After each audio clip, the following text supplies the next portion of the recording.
Movie की शुरुआत में हमारी हीरोइन जियाजू को दिखाते हैं। जियाजू जब 12 साल की थी तब उसके डैड गुजर गए थे, इसलिए ऐसी सिचुएशन में वो अपने बचपन के घर को सेल करके दूसरी जगह पर रहने जाती है और कुछ सालों बाद वो कहीं पर जॉब कर रही होती है और उसका एम यही होता है कि उसने जो घर को बेचा था यानी कि अपने डैड के घर को वो किसी तरह उसको वापस खरीद ले। लेकिन अब उसे जितनी सैलरी मिलती है वो उसके लिए खुद ही कम पड़ती है और उसको अपनी जॉब से खुशी भी नहीं है। अब एक लड़के में को दिखाते हैं जो एक प्रॉपर्टी डिजाइनिंग का काम करता है और अपना बिजनेस स्टार्ट करना चाहता है। वो एक इन्वेस्टर को अपना प्लॉट डिजाइन दिखा रहा होता है, लेकिन वो इन्वेस्टर उसको इग्नोर करके वहाँ से निकल जाता है। फिर रात होती है और मिंग अपने घर में लौटता है और जियाजू भी अपने घर लौट रही होती है। लेकिन इसमें कॉमेडी की बात यह है कि मिंग और जियाजू दोनों एक ही अपार्टमेंट में यानी एक ही घर में रहते हैं। असल में बात यह है कि मिंग इस घर में साल 1999 में रहता है और जियाजू इस घर में साल 2018 में रहती है। अब आप लोग सोच रहे होंगे कि ये दोनों अलग अलग टाइमलाइन में एक ही घर में कैसे रह सकते हैं, ये सब हमें आगे पता चलेगा। अब देखते हैं कि यहाँ जियाजू नहा रही होती है और उस तरफ मिंग कुकिंग कर रहा होता है। वो बर्तन को सिंक में डालकर वॉश कर रहा होता है। तो जियाजू को उसके बाथ टब में कुछ मिलता है और मिंग को उसके सिंक में जियाजू की ड्रेस मिलती है। इसे देखकर दोनों को कुछ भी समझ नहीं आता और वो सोचते हैं कि अचानक उनके घर में ऐसा सब क्यों हो रहा है। लेकिन बहुत थक जाने के कारण दोनों इसके बारे में ज्यादा नहीं सोचते और बेड पर जाकर सो जाते हैं। फिर अगले दिन सुबह मिंग के चेहरे पर जियाजू एक जोर का तमाचा लगाती है। वो दोनों शॉक होकर उठकर देखते हैं तो उन दोनों के कमरे मिक्सअप हुए होते हैं और वो कमरा पहले से बड़ा होता है। अब ये सब देखते ही दोनों घबरा जाते हैं। फिर जियाजू मिंग को चोर समझकर वहाँ की चीजों से मारने लगती है और मिंग भी यहाँ वहाँ भाग रहा होता है। तब उन्हें समझ में आता है कि दोनों के कमरे मर्ज हुए हैं। अब मिंग उसके कमरे से विंडो से बाहर देखता है, तब वहाँ बादल छाए हुए होते हैं और यहाँ जियाजू अपने कमरे से बाहर देखती है तो वहाँ तेज धूप होती है। फिर मिंग अपना डोर ओपन करके बाहर जाता है, तब उसे कुछ अलग नजारा नहीं दिखता। वो अब तक साल 1999 में होता है। लेकिन जब जियाजू मिंग के दरवाजे से बाहर देखती है तो वो एकदम शॉक हो जाती है, क्योंकि वो अब तक तो ईयर 2018 में जी रही थी, लेकिन उसे बाहर 1999 के सीन्स दिखते हैं और वो घबरा कर अंदर आती है और डोर लॉक कर देती है। फिर वो अपने कमरे के दरवाजे को खोलकर देखती है, तब वो फिर से 2018 में आ जाती है। लेकिन अब ये देखकर मिंग बड़ा ही हैरान हो जाता है, क्योंकि वो अब तक 1999 में जी रहा था और अब 2018 में टेक्नोलॉजीज और भी एडवांस हो गई होती है।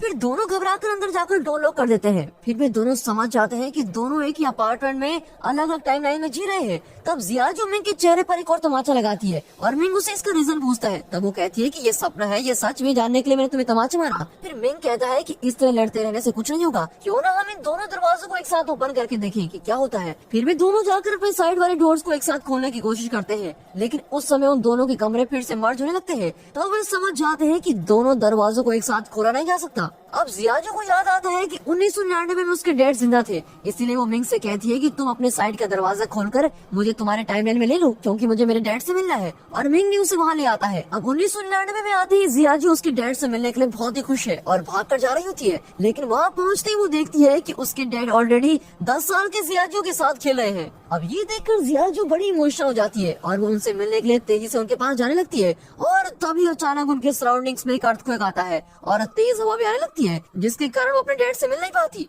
फिर वो गुस्सा होकर फिर से अपने अपार्टमेंट में लौट आती है। अब मिंग उसे कहता है कि जैसे मैं तुम्हें मेरी टाइमलाइन में लेकर गया, ठीक वैसे ही तुम मुझे भी अपनी टाइमलाइन में ले चलो। और तब जियाजू उसे एडवांस लैपटॉप देती है और उस लैपटॉप को देखकर मिंग बड़ा ही सरप्राइज हो जाता है, क्योंकि उसकी टाइमलाइन में तो सिर्फ कंप्यूटर्स हुआ करते थे। तब वो खुद को फ्यूचर में देखने के लिए उस लैपटॉप में अपना नाम टाइप करके सर्च करता है। तब उसके सराउंडिंग्स में अर्थक्वेक आने लगती है और फिर जियाजू को ये समझ आता है और वो मिंग से कहती है कि हम दोनों हमारे पास्ट या फ्यूचर के लोगों से कांटेक्ट नहीं कर सकते और ऐसा करने की कोशिश करते ही इस तरह के अर्थक्वेक आ जाएंगे और इस तरह हम दोनों एक साथ डोर ओपन नहीं कर सकते। अब तुम्हारे डोर को सिर्फ तुम ही ओपन कर सकते हो और मैं उससे बाहर आ सकती हूँ, और मेरे डोर को सिर्फ मैं ही ओपन कर सकती हूँ और तुम उससे बाहर आ सकते हो। इस तरह वो मिंग को ये सारी बातें समझाती है। अब अगले सीन में एक साइंटिस्ट और एक अमीर बिजनेसमैन एक मीटिंग में बातें करते हुए दिखाते हैं। तब वो साइंटिस्ट कहता है कि हमने उस डायमेंशनल टाइमलाइन को क्रिएट कर लिया है, लेकिन वो टाइमलाइन हमारी जगह पर ना आकर इस सिटी में किसी और प्लेस में क्रिएट हो गई है और हमें किसी भी तरह उस प्लेस को फाइंड करना होगा। इस तरह वो उस बिजनेसमैन से कहता है, लेकिन उस बिजनेसमैन के माइंड में सिर्फ एक ही बात चलती है कि उस टाइमलाइन के जरिए बहुत सारे पैसे कैसे कमाए जाए। लेकिन मीटिंग खत्म हो जाती है पर बिजनेसमैन का चेहरा नहीं दिखाया जाता। अब रात हो जाती है और मिंग और जियाजू को नींद नहीं आती।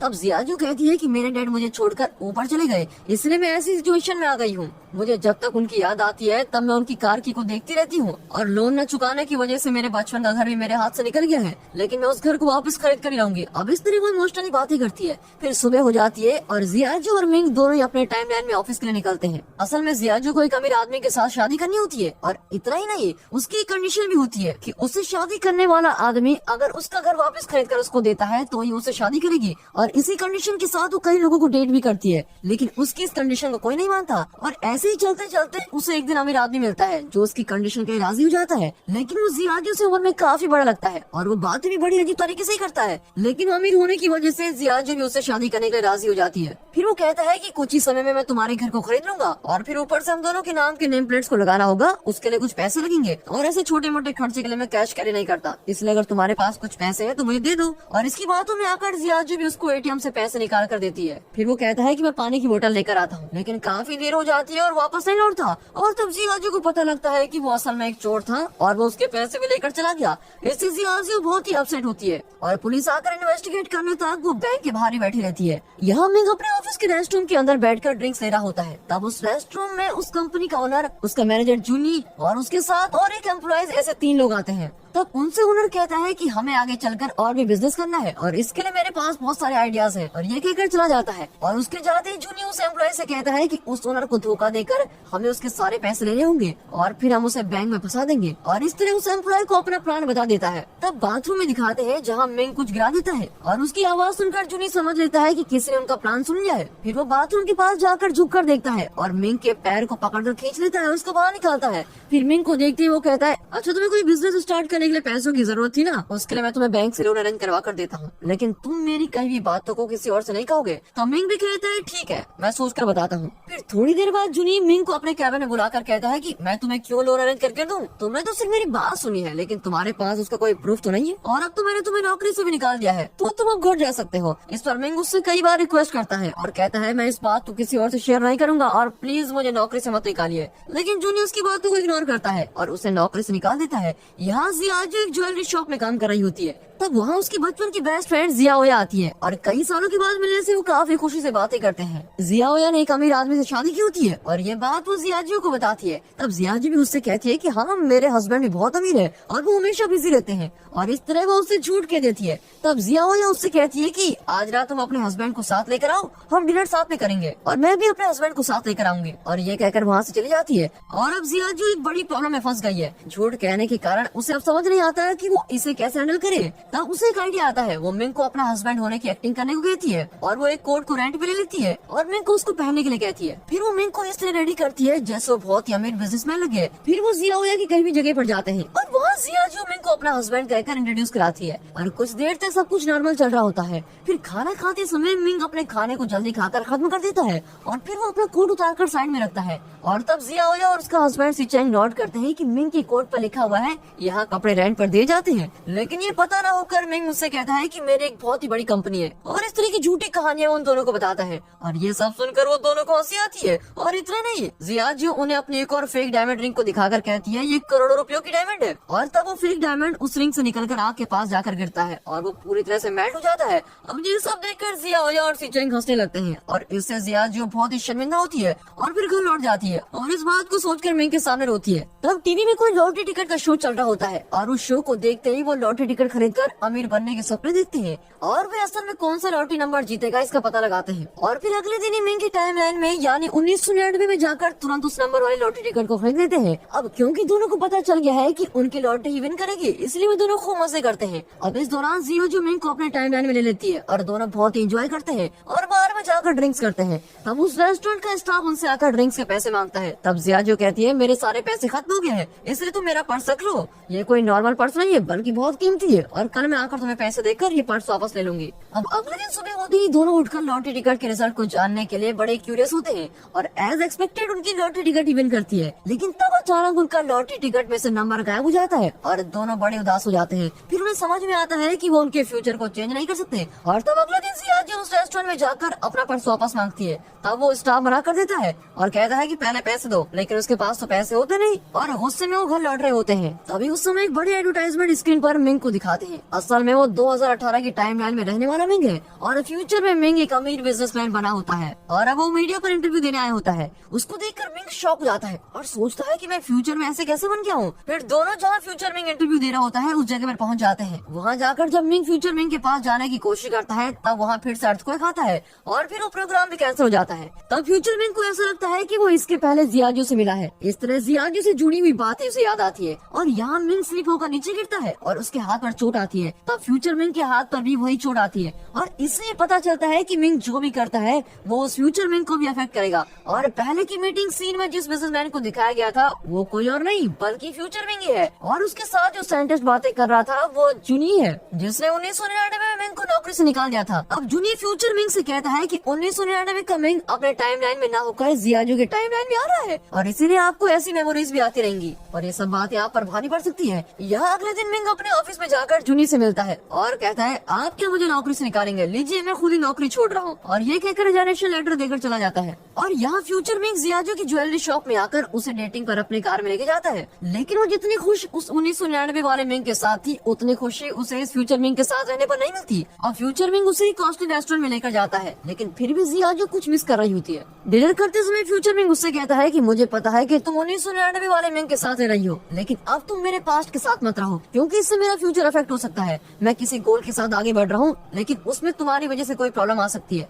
और तुम्हारे बचपन के घर को मैं तुमको वापस खरीद कर दे दूंगा, लेकिन उसके बदले में तुम्हें 1999 वाले मिंग को छोड़कर उसे दूर जाना होगा। अब ये सुनकर और कोई रास्ता न होने पर जियाजो भी इसके लिए एग्री करती है, लेकिन वो उस घर के लिए नहीं बल्कि उसकी वजह से मिंग के फ्यूचर में कोई प्रॉब्लम्स ना हो ये सोचकर हाँ कर देती है। फिर जियाजो घर आते ही मिंग से कहती है कि मुझे और कोई जगह पर अच्छी नौकरी मिल चुकी है, इसलिए मैं यहाँ से जा रही हूँ। और अगले दिन सुबह होते ही वो अपना सारा सामान लेकर उस अपार्टमेंट से बाहर निकलती है और मिंग को छोड़कर जाने के बारे में सोचकर रोने लगती है, लेकिन जियाजो ने अपने टाइमलाइन में जाते समय उसके डोर को लॉक नहीं किया होता है और वो जरा सा ओपन रह जाता है और इसे मिंग भी नोट करता है और अब मिंग जियाजो की हेल्प के बिना ही उस टाइमलाइन में इजिली जा सकता है। अब मिंग की टाइमलाइन में उसका मैनेजर जूनी उस कंपनी के ओनर पर अटैक करता है और इससे ओनर बेहोश हो जाता है। फिर जूनी घबराकर उसे ड्रिंक्स पिलाने लगता है। असल में उसका प्लान ये होता है कि उसे ड्रिंक्स पिलाकर नशे में उसको मारना होगा ताकि लोग समझेंगे कि वो एक एक्सीडेंट से मरा है। अब जियाजो की टाइमलाइन को दिखाते हैं और वो काफी सालों बाद अपने बचपन के घर में लौटी है। तब जियाजो ने जिस पर्स को एक रेस्टोरेंट के स्टाफ को दिया था वो पर्स फ्यूचर मिंग लाकर उसको देता है और तब जियाजो नोट करती है कि मिंग के कोट पर रेंट वाले शॉप का स्टिकर लगा होता है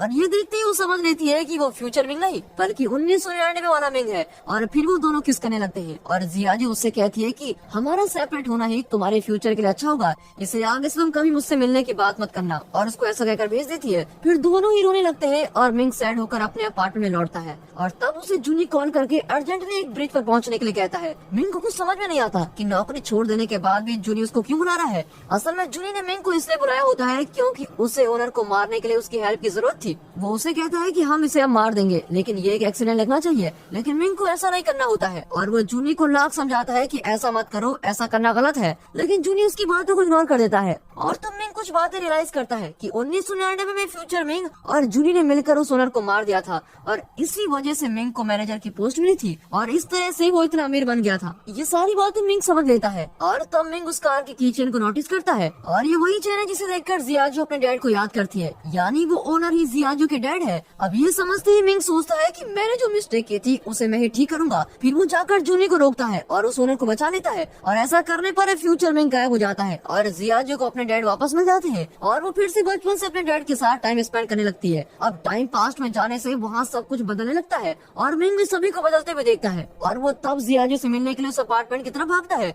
और दोनों एक दूसरे से मिलने के लिए भाग कर आते हैं और फिर दोनों एक ही जगह पर मिलते हैं। तब जियाजो धीरे धीरे गायब होने लगती है। तब मिंग उसे कहता है कि अब कुछ देर में तुम गायब हो जाओगी और अब तुम तुम्हारे पास्ट में आ गई हो और अब तुम उम्र में मुझसे 7 साल छोटी भी हो। तुम मुझे नहीं जानती लेकिन मैं तुम्हें अच्छी तरह से जानता हूँ। मैं तुम्हारा साथ नहीं छोड़ूंगा और मैं तुमसे मिलने जरूर आऊंगा। ऐसा कहते रहने पर जियाजो गायब हो जाती है। अब 8 साल बाद दिखाते हैं कि अपने पसंद की कोई म्यूजिक सुनकर जियाजो उस म्यूजिक की तरफ चलकर आ रही होती है और वहाँ आते समय मिंग उसको देख लेता है और मिंग उसके पास आने लगता है। तब पास आते ही जियाजो उसे किक करती है और अब गुस्से में पूछती है कि क्या तुम चोर हो, इस तरह मेरे पास क्यों आ रहे हो। और इससे मिंग सोचने लगता है क्या अब भी हमें इस प्यार को लड़ाई से शुरू करना पड़ेगा। और दोस्तों इसी के साथ ये मूवी यहाँ पर खत्म होती है। दोस्तों ये मूवी आपको कैसे लगी हमें कमेंट करके जरूर बताइएगा और अगर वीडियो पसंद आ गई हो तो वीडियो को एक लाइक और चैनल को सब्सक्राइब अभी कर दें। And finally thanks for watching.